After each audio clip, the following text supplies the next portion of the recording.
Maiinit na balita ngayong tanghali.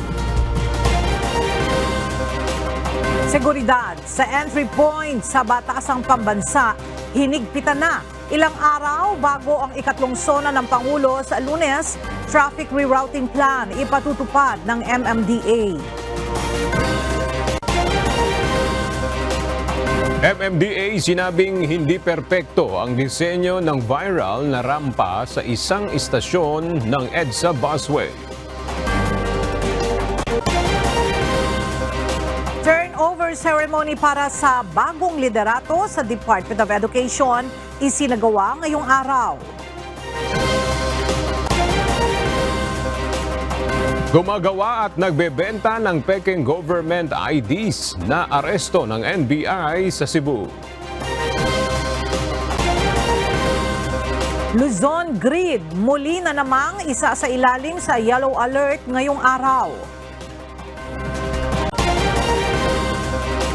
At cyanide nakita sa tasang ginamit ng mga nasawing guest sa isang hotel sa Bangkok, Thailand.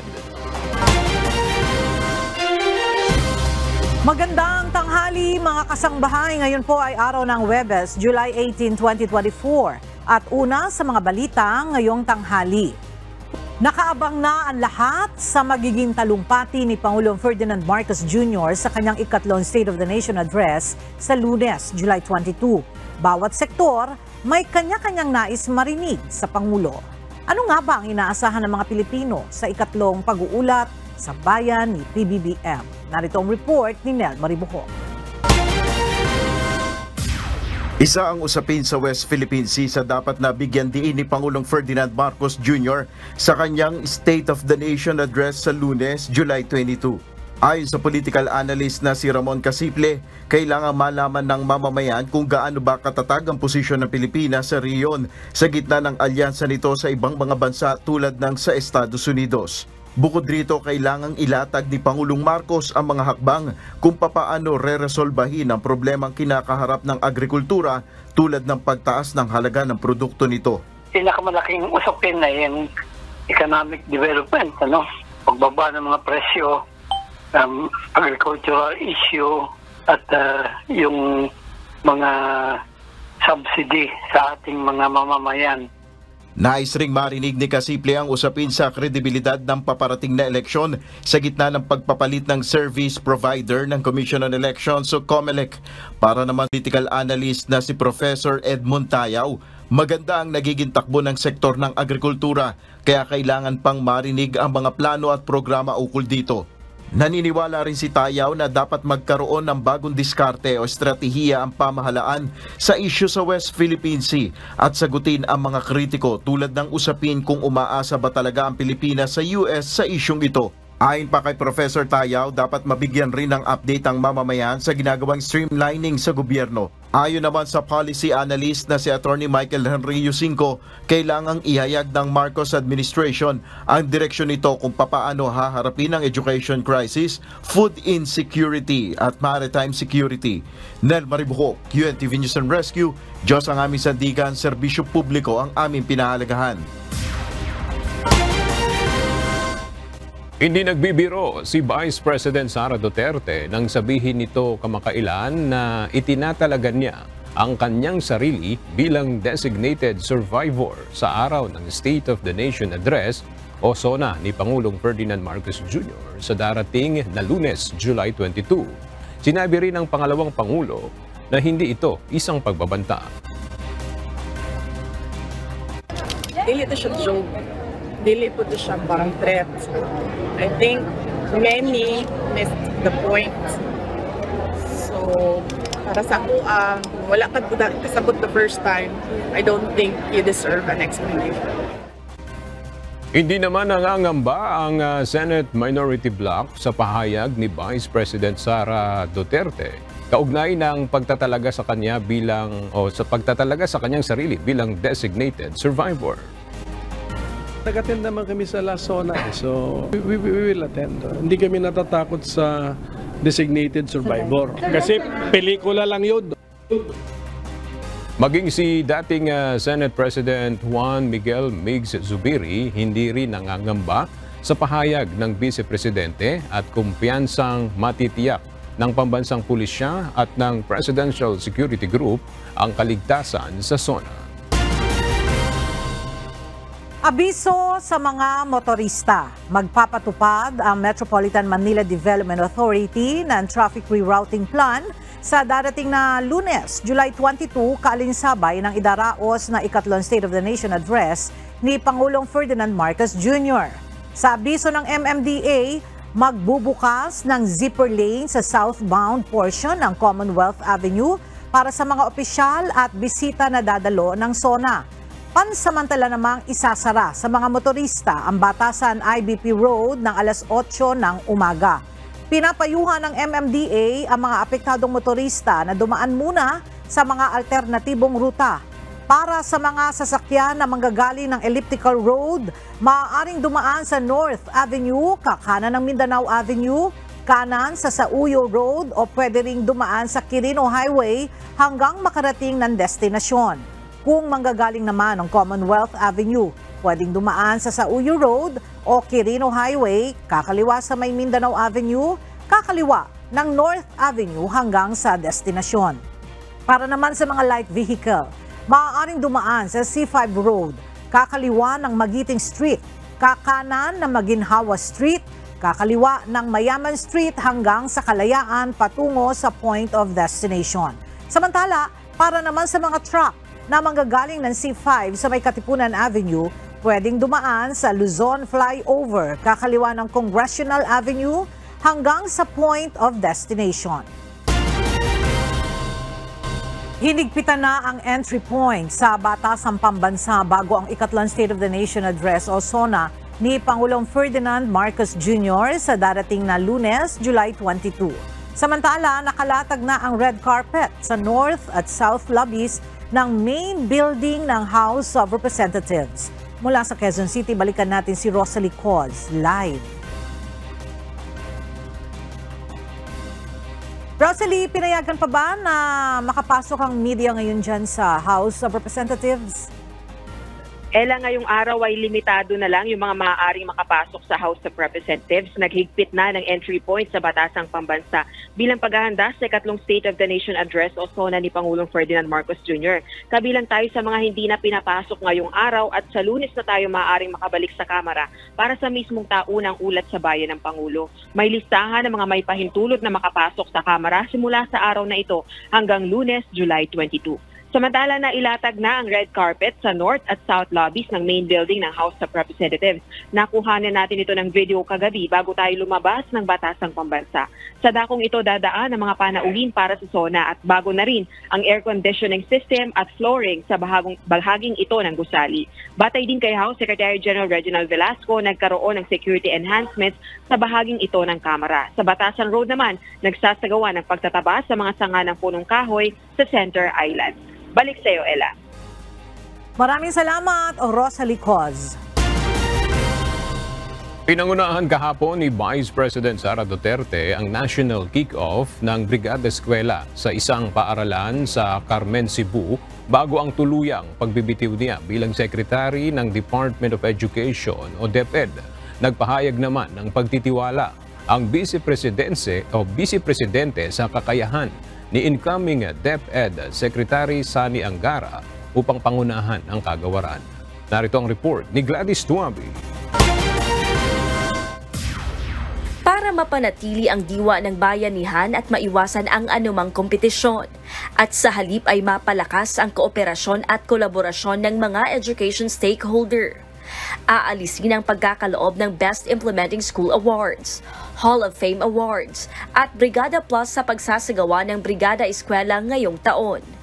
Pinangunahan ni Vice President at outgoing Education Secretary Sara Duterte ang national kick-off ng Brigada Eskwela sa Carmen National High School kahapon. Bago maging epektibo ang kaniyang pagbibitiw bilang kalihim ng Department of Education, sinamantala nito ang pagkakataon na magpasalamat sa lahat ng guro, magulang at stakeholders na sumusuporta sa Brigada Eskwela. Nagpapasalamat tayo sa ating mga partners, maraming partners ang Department of Education sa Brigada Eskwela.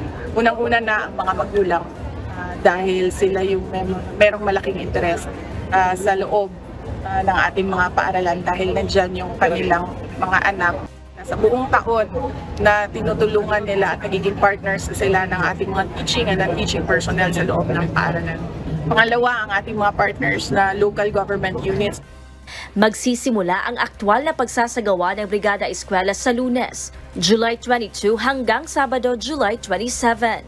Samantala, tiwala naman si VP Sara sa kakayahan ni Senator Juan Edgardo Sonny Angara na papalit sa kanya para pamunuan ang DepEd lalo't aniya mas matagal na itong nasa serbisyo. Balukong si Senator Angara, he's been in government for the longest time, longer than me. So, kibalo siya kung sa ang ato ang kinahanglan, kibalo siya kung sa atong kinahanglan ng aton to improve the quality of education in our country. Ayon pa sa pangalawang Pangulo, binilinan niya ang mga kasamang opisyal na huwag siyang sabayan sa pagbibitiw sa DepEd. The day na nag-resign ako, I sent them a message. And I invited them for dinner. And giingnan ako tanan mga USECs and ASECs. Please stay until the new secretary will remove you. Because otherwise, kung manghawa tanan, mapiangan ang Department of Education. But ang uban, nag-ingon sila nga dili na gid sila magpadayon sa Department of Education. Sa halos 2 taong paninilbihan niya bilang Education Secretary, sinabi ni VP Sara na ilan sa mga mamimiss niya ay ang samahan o camaraderie na nabuo sa mga teaching at non-teaching staff at ang pareho nilang intensyon na makapagserbisyo sa publiko. Ngayong araw ay nakatakda ang turnover ceremony para sa pamunuan ng DepEd. Pero bago ito ay magkakaroon muna ng pulong sina VP Sara at incoming DepEd Secretary Sonny Angara. Gladys Tuabi, UNTV News and Rescue. Diyos ang aming sandigan, serbisyo publiko ang aming pinahahalagahan. Isasagawa na ngayong araw ang turnover sa Department of Education kung saan formal nang i-endorso ni Vice President Sara Duterte kay incoming Education Secretary Sonny Angara ang trabaho sa DepEd. Bukas ang huling araw ni VP Sara bilang kalihim ng Education Department. Mula sa Pasig City, makibalita tayo kay Jed Neresina live. Jed, nakapag-usap na ba si VP Sara at incoming DepEd Secretary Angara ngayong araw? Ella, bago nga ang turnover ceremony kanina dito sa DepEd Central Office sa Pasig City, ay nagkita at nagkaroon ng maiksing pagpupulong o pag-uusap si outgoing DepEd Secretary at Vice President Sara Duterte kasama si incoming DepEd Secretary Sonny Angara. Iniikot din ni VP Duterte si incoming Secretary Angara sa mga opisina ng DepEd bago sila magpulong. Samantala sa naging talumpati ni VP Duterte sa nasabing ceremony, inisa-isa niya ang mga naging accomplishment ng DepEd noong siya pa ang kalihim ng kagawaran. Marami pa rin aniya ang may iwan niyang di pa natatapos na mga proyekto, kaya nais na itong ipaubaya sa susunod na kalihim ng edukasyon. Nagpasalamat siya sa local government units, mga magulang, DepEd non-teaching staffs at iba pa, at maging sa lahat ng partners ng DepEd. Nagpasalamat din siya sa mga guro sa kanilang di matatawarang serbisyo sa ating bansa.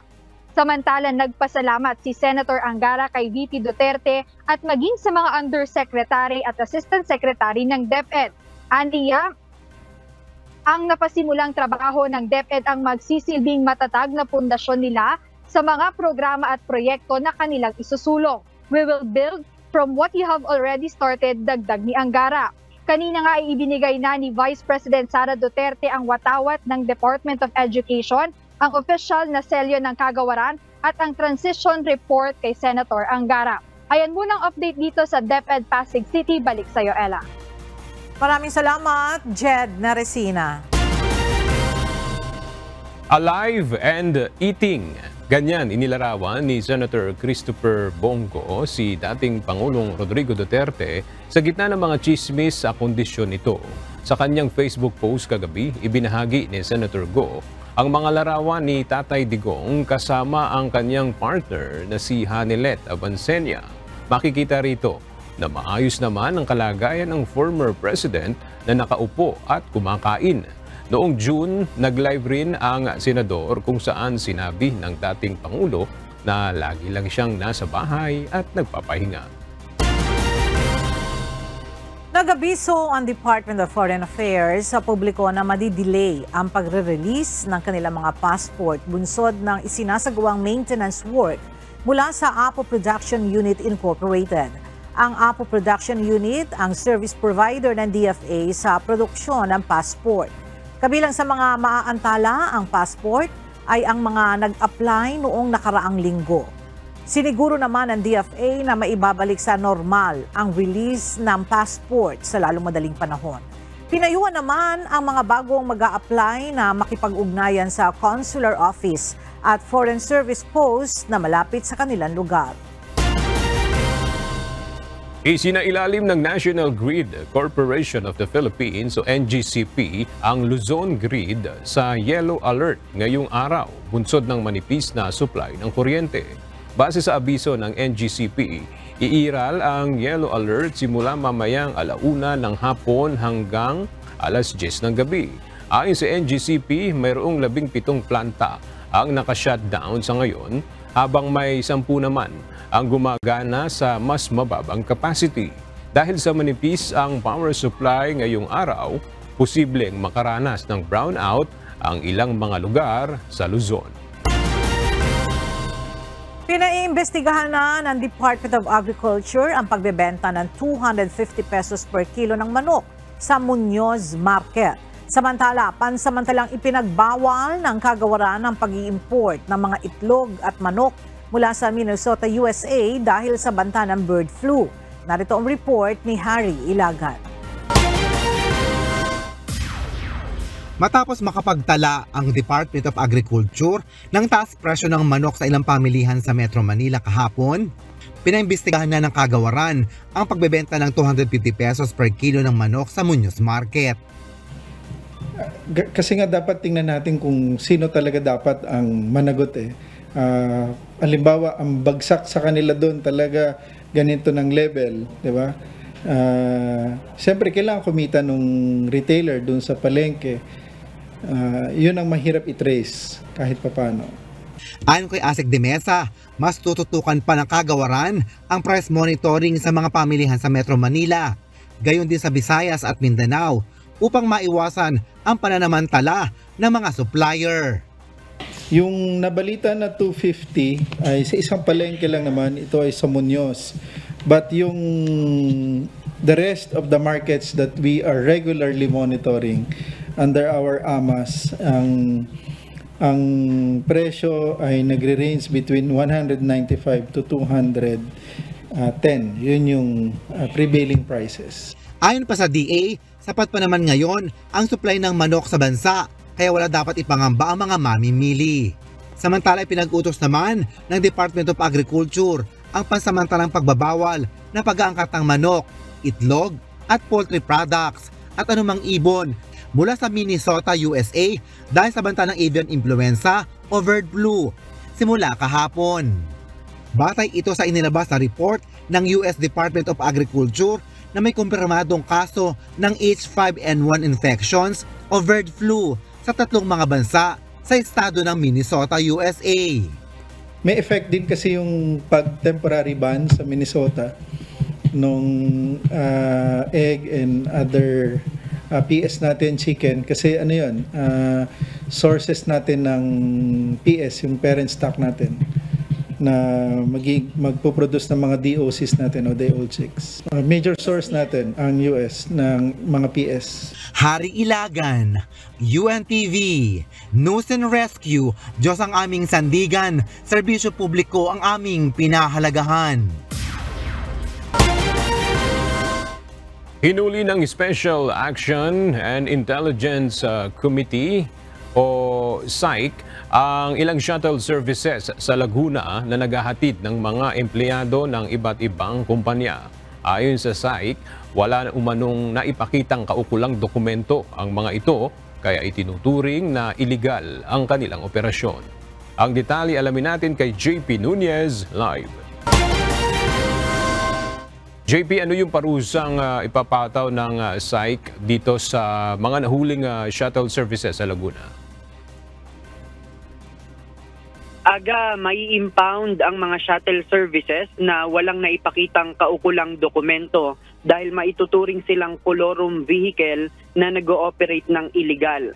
At kaninang umaga nga hinuli ng Special Action and Intelligence Committee for Transportation o SAIC ang ilang shuttle services sa Santa Rosa, Laguna.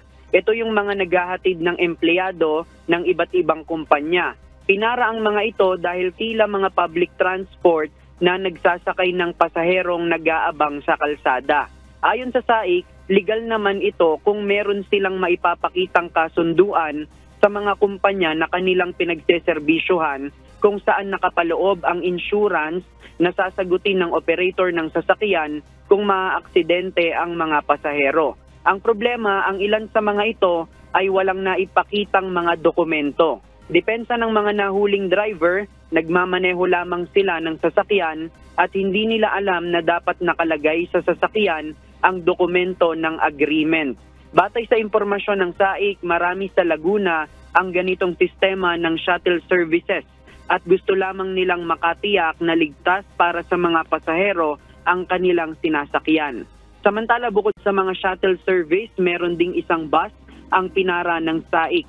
Nagduda ang mga otoridad na baka merong out-of-line na bus ang pumapasada sa Laguna kaya nagsagawa sila ng random inspection.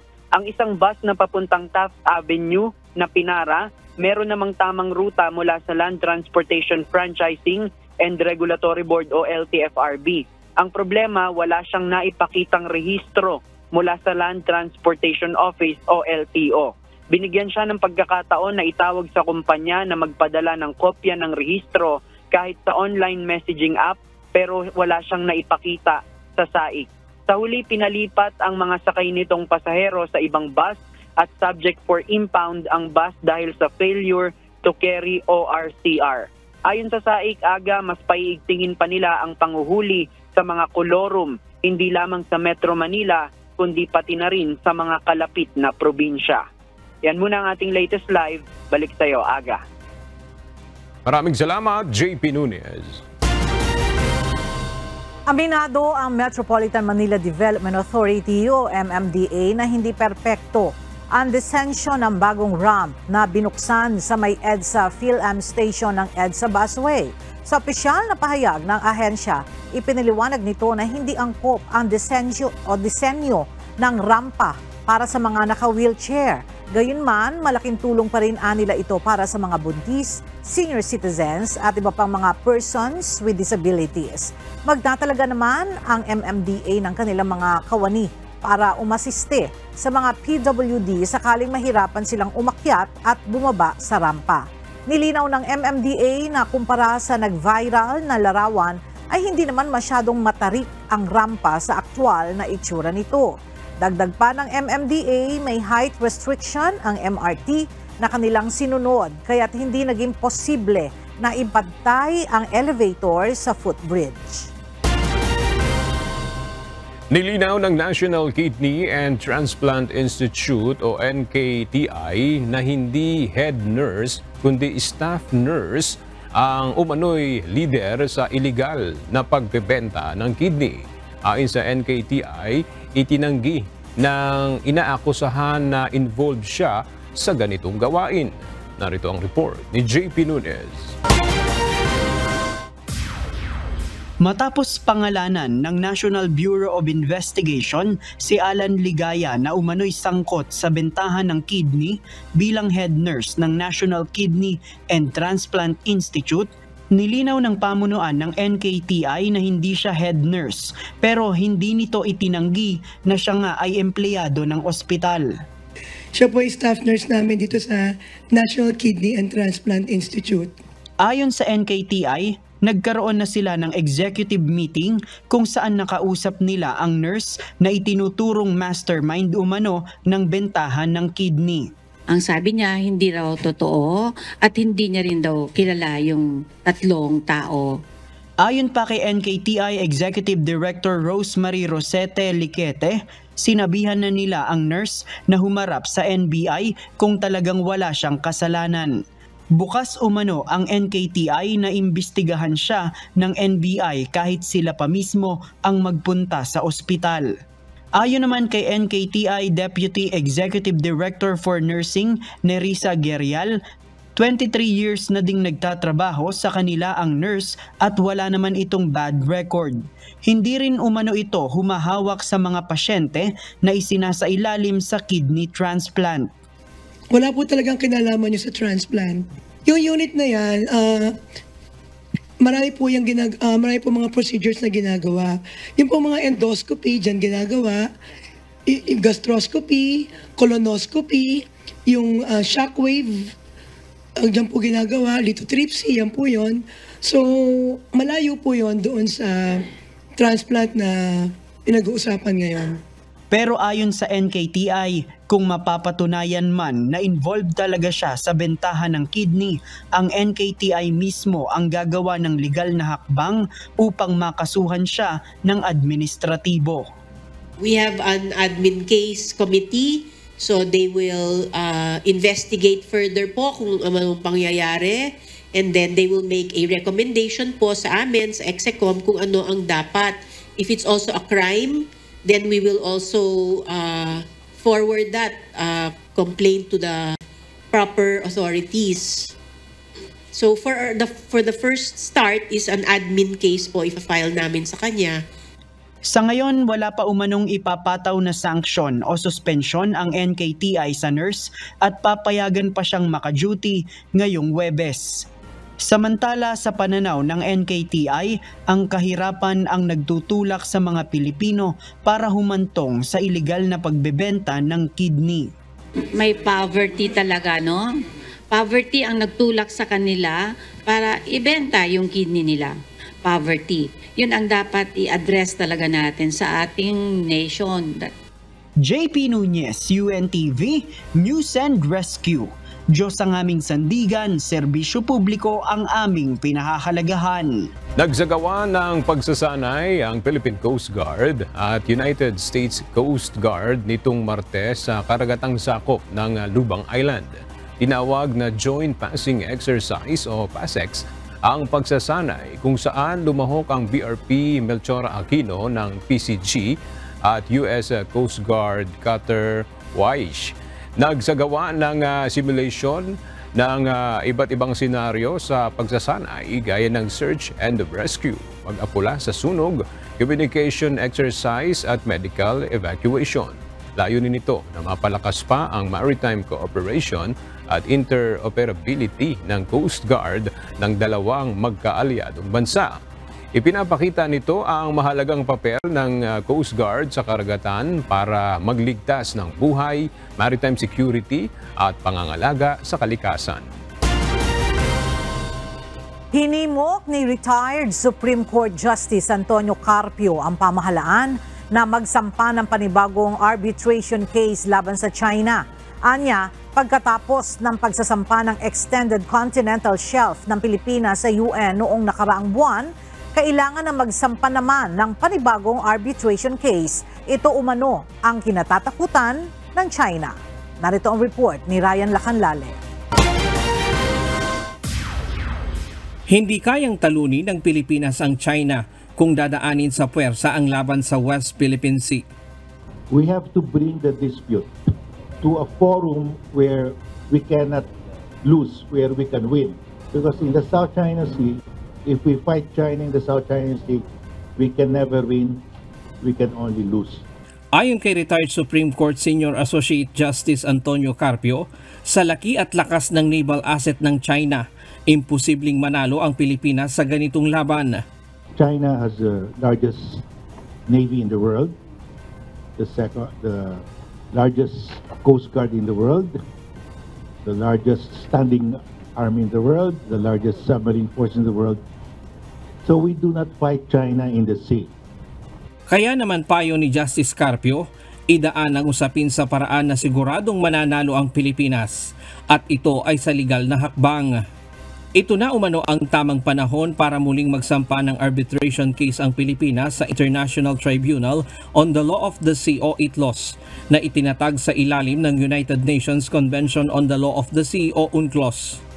I recommend that the Philippines file an arbitration case against China over the extended continental shelf claim that we filed on the west coast of Palawan, to which China officially protested. Let's do the next step. Otherwise, nothing will happen until we die. Nothing will happen forever. Let's bring the dispute to a forum where we cannot lose. And that forum is an UNCLOS tribunal, where warships, warplanes, nuclear bombs do not count, where the dispute will be resolved only in accordance with the facts and the law. And the facts and the law are on our side. Nitong Hunyo nag-file ng claims ang Pilipinas sa United Nations Commission on the Limits of the Continental Shelves ng Extended Continental Shelf sa West Philippine Sea. Naghain ng protesta ang China ukol dito. Kaya hindi magdidesisyon sa issue ang UN Commission hanggat walang nangyayaring negosasyon sa pagitan ng dalawang bansa. Ngunit hindi naman aniya papayag ang China dito dahil igigiit lang nila ang historical claims. If we negotiate with China, China will always say, there's nothing to discuss because we own the South China Sea since 2,000 years ago. So let us bring China to arbitration. And in that arbitration, we cannot lose. China cannot win because China is claiming a maritime area that is more than 350 nautical miles from the coast of Hainan. Under UNCLOS, you can claim only a maximum of maritime zone of 350 nautical miles, 12 nautical miles territorial sea, up to 200 nautical miles EEZ. Ayon kay Justice Carpio, kinatatakutan ng China ang pagsasampa ng panibagong arbitration case dahil alam nilang hindi sila mananalo dito. Pero sa ngayon wala pang tugon ang Administrasyong Marcos tungkol dito. Ryan Lacanlale, UNTV News and Rescue. Diyos ang aming sandigan, serbisyo publiko ang aming pinahahalagahan. Kinumpirma ng Philippine Coast Guard ang presensya ng monster ship ng China sa Escoda Shoal at isa pang CCG vessel malapit sa Lubang Island sa Mindoro ang namataan sa nakalipas na mga araw. Pinabulaan na naman ng PCG ang mga alegasyon na hindi matagumpay ang Transparency Initiative ng pamahalaan patungkol sa usapin sa West Philippine Sea. Para sa detalye, nagbabalik si Ryan Lacanlale. Kinumpirma ng Philippine Coast Guard na nanatili ng monster ship ng China sa Escoda Shoal na nakaangkla 638 yards lamang ang layo mula sa BRP Teresa Magbanwa na nagpapatrolya sa lugar. Na-monitor ng PCG ang barko simula July 3 at hindi na ito umalis sa lugar. Nasa 75 nautical miles lamang ang layo ng Escoda Shoal sa mainland Palawan.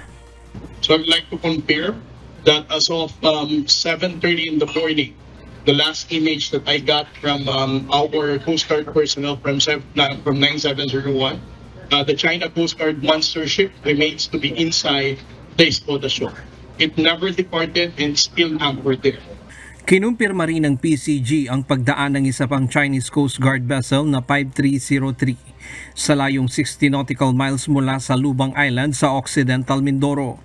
Agad naman na ipinadeploy ni Coast Guard Admiral Ronnie Hilgaban sa lugar ang isa pang 97-meter vessel ng PCG na BRP Melchora Aquino.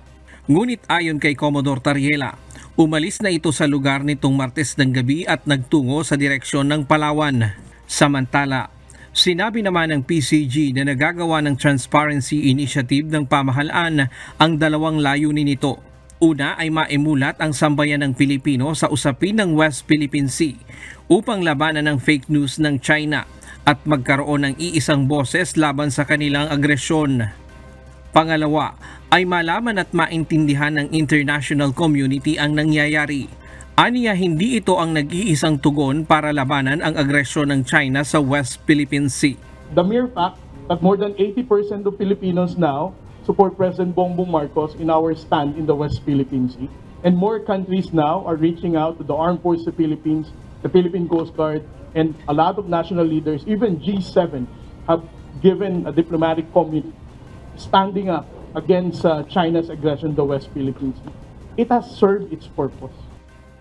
Ryan Lacanlale, UNTV News and Rescue. Diyos ang aming sandigan, serbisyo publiko ang aming pinahahalagahan. Sinimulan na kahapon ang pagdinig ng Joint Committee sa House of Representatives kaugnay ng operasyon ng iligal na Philippine Offshore Gaming Operators o POGOs. Ilang videos ng torture o pananakit sa POGO workers ang ipinakita sa publiko.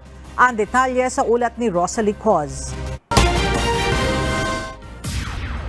Yan po yung nakatakas, nahuli, at ayan po yung kanyang inabot. Isinagawa ang motu proprio inquiry in aid of legislation ng Kamara kaugnay ng mga krimeng iniuugnay sa illegal Philippine Offshore Gaming Operators o POGOs, gaya ng human trafficking, kidnapping, torture, online scams, money laundering, murder at iba pa. Sa hearing, ilang videos ng torture o pagpapahirap ang ipinakita sa publiko. Nakatakip ang mga mukha, humarap din ang ilang rescued POGO workers sa mga ni-raid na POGO hubs sa Bamban, Tarlac at Porac, Pampanga. Ang iba sa kanila galing pa sa China, Malaysia at Vietnam. Hirap mang ilahad ang mga pang-aabusong naranasan, ilang katanungan ng kongresista ang sinagot ng isa sa mga ito. Were you tortured? Have a physical abuse or something? The back, in the back. Back? No. In the face. The time them torture me in the face, and then I will report in. You were slapped or you were punched? Yeah, we get punched. Batay sa PAGCOR, sa ngayon may 402 illegal POGO sa buong bansa at karamihan sa mga ito ay nasa Metro Manila. Ang listahang ito isinumite na sa Joint House Committees at sang-ayon ng Philippine Anti-Organized Crime Commission o PAOC na maisapubliko ito. 45 naman ang kasalukuyang may lisensya sa offshore gaming. Nagpapatupad ngayon ng paghihigpit sa regulasyon ng offshore gaming ang PAGCOR gaya ng 24/7 na pagbabantay sa operation sites, paglansag sa POGO hubs, pagpapataw ng mas mataas na multa at matinding penalties sa mga may paglabag sa lisensya, pagpapalakas ng kooperasyon sa law enforcement agencies at iba pang ahensya ng pamahalaan. Samantala, handa naman ang Philippine Amusement and Gaming Corporation o PAGCOR na suportahan na magiging desisyon ni Pangulong Ferdinand Marcos Jr., Kongreso at Senado kaugnay ng Philippine Offshore Gaming Operators o POGOs.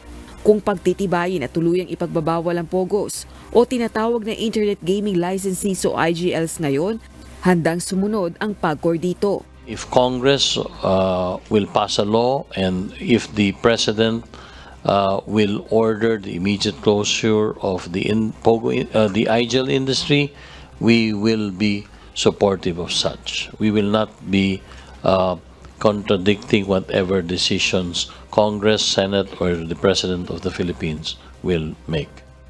Tiniyak naman ng ilang government agencies ang suporta sa pagtugi sa mga illegal na POGO sa bansa.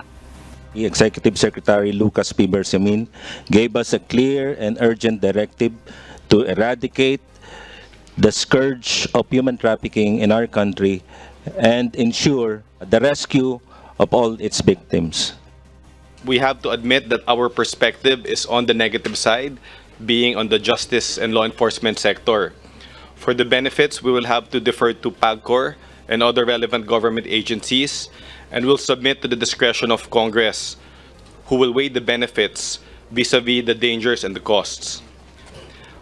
But whatever the decision of the body, whether it is an outright ban or a maintenance of the status quo, the DOJ commits to continue to take aggressive action against POGOs engaged in criminal activity in coordination with our partners in law enforcement.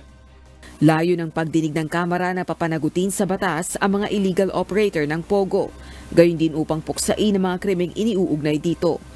These are heinous crimes and serious human rights violations that affect both our citizens and the foreign workers who are forced to work at these illegal POGOs under cruel and inhumane conditions.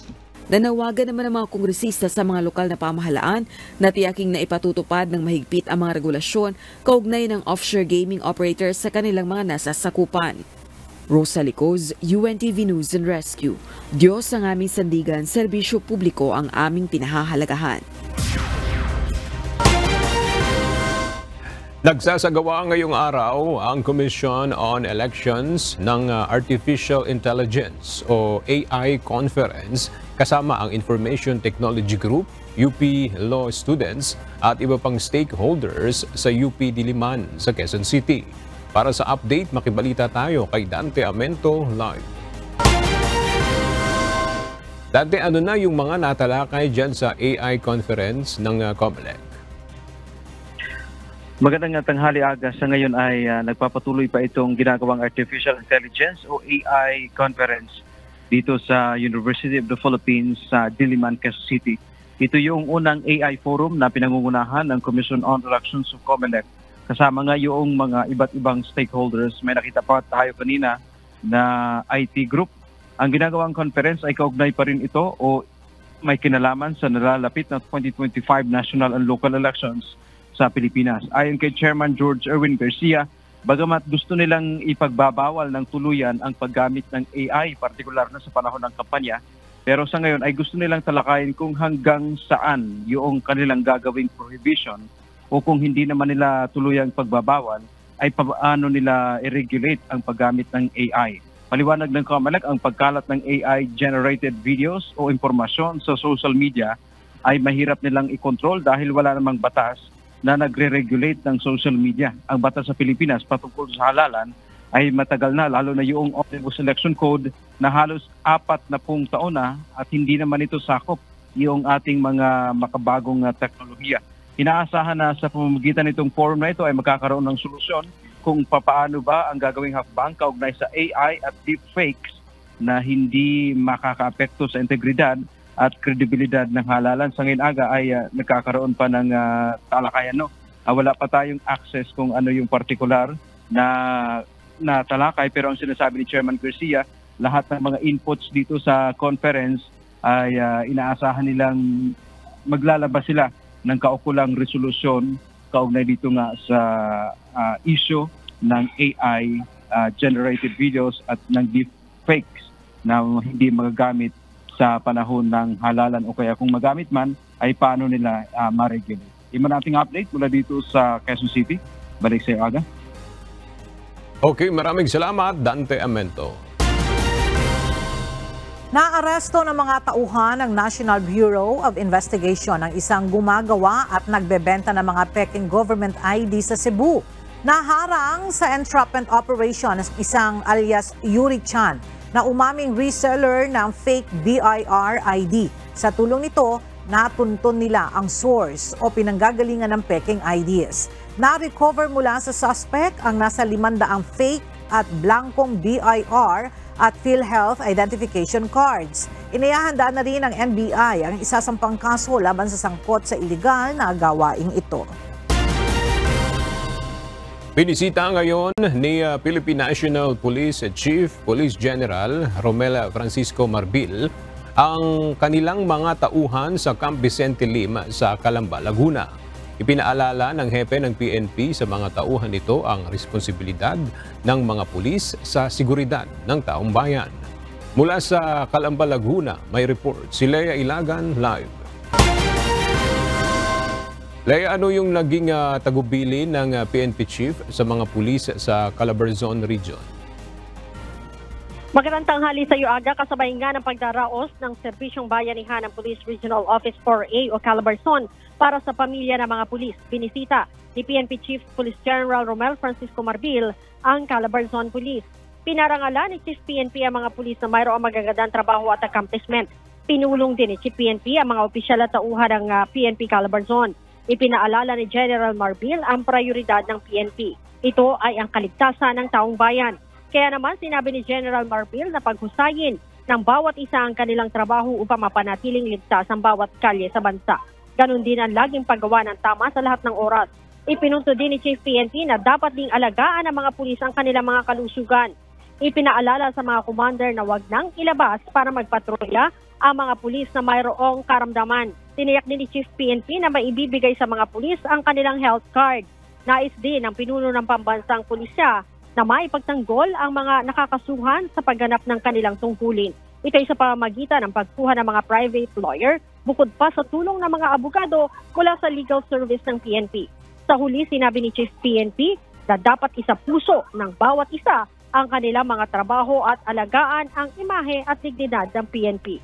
Para sa mga pulis na gumagawa ng tama, tiniyak ni Chief PNP na hindi nila pababayaan ang mga ito. Aga? Maraming salamat, Lea Ilagan. At para naman sa ating weather update, makakaranas ng kalat-kalat na pag-ulan na may kasamang pagkulog at ang malaking bahagi ng bansa ngayong araw dahil sa low pressure area at southwest monsoon. Base sa weather bulletin ng Pag-asa, ang LPA ay namataan sa vicinity ng Catbalogan City, Samar. Habang ang southwest monsoon o habagat naman ay makakaapekto sa bahagi ng Southern Luzon, Visayas at Mindanao kasama na ang Metro Manila. Ang nalalabing bahagi naman ng bansa ay makararanas ng isolated na pag-ulan at maulap na kalangitan. Ayon sa Pag-asa, mababa ang tsansa na maging bagyo ang LPA, ngunit nagbabala ang Weather Bureau na mag-ingat sa mga posibleng pagbaha. Formal nang binuksan ngayong araw ang bagong synoptic station ng Department of Science and Technology at ng Pag-asa sa San Ildefonso, Bulacan. Kauna-unahan ito sa lalawigan na magbibigay ng update ukol sa weather condition sa probinsya. Mula sa Bulacan, makibalita tayo kay Nestor Torres live. Nestor, paano ba makatutulong itong bagong synoptic station dyan sa Bulacan? Aga, magandang tanghali. Malaking tulong ito para makuha itong eksaktong tamang sitwasyon at panahon ng lagay ng panahon nga sa probinsya ng Bulacan at maging karatig probinsya sa pamamagitan nga nitong pang-83 na synoptic station na itinayo sa bansa. Formal nang pinasinayaan ang bagong tayong synoptic station ng Department of Science and Technology at Philippine Atmospheric Geophysical and Astronomical Services Administration o Pag-asa sa Barangay Palapalas, San Ildefonso, Bulacan. Ang nasabing synoptic station ay magsisilbing direct source ng Pag-asa para makapagbato ng accurate weather information mula sa probinsya.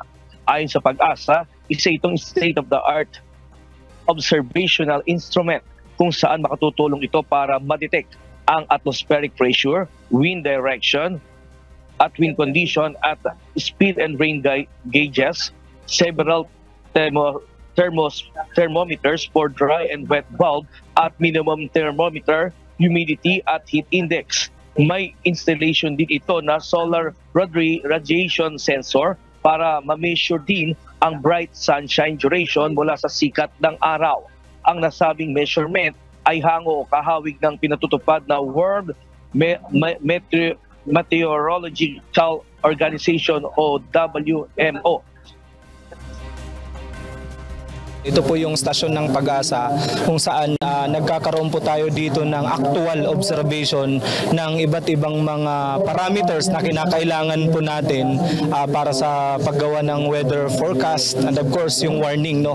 So actually bago po tayo yung Pag-asa doon sa central office gumagawa ng mga forecast nang gagaling po yan sa mga synoptic station, yung mga datos. Ay naman kay Dr. Nathaniel T. Servando, Administrator ng DOST Pag-asa, halos nasa 10 million pesos ang pondong inilaan nila sa synoptic station.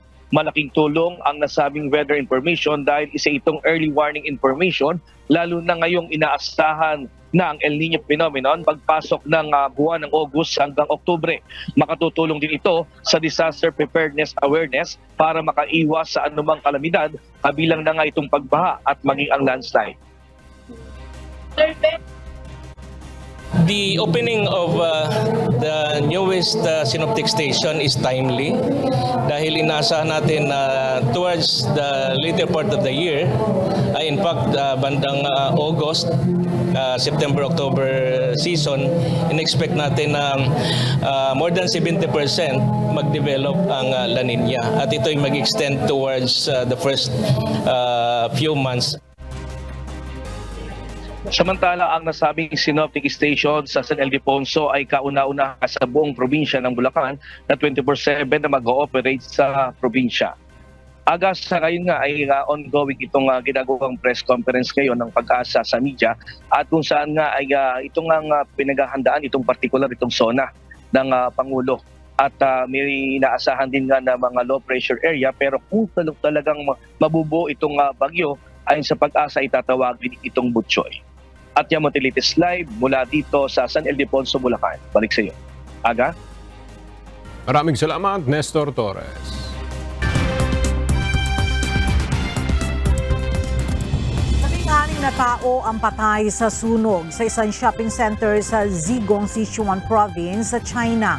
Batay sa ulat ng state media, 75 tao naman ang nasagip sa sunog sa 14-story commercial building. Nagpapatuloy pa rin ang rescue efforts. Hindi pa matukoy kung ano ang sanhi ng sunog o kung ilan ang nasa loob ng gusali nang magsimula ang apoy.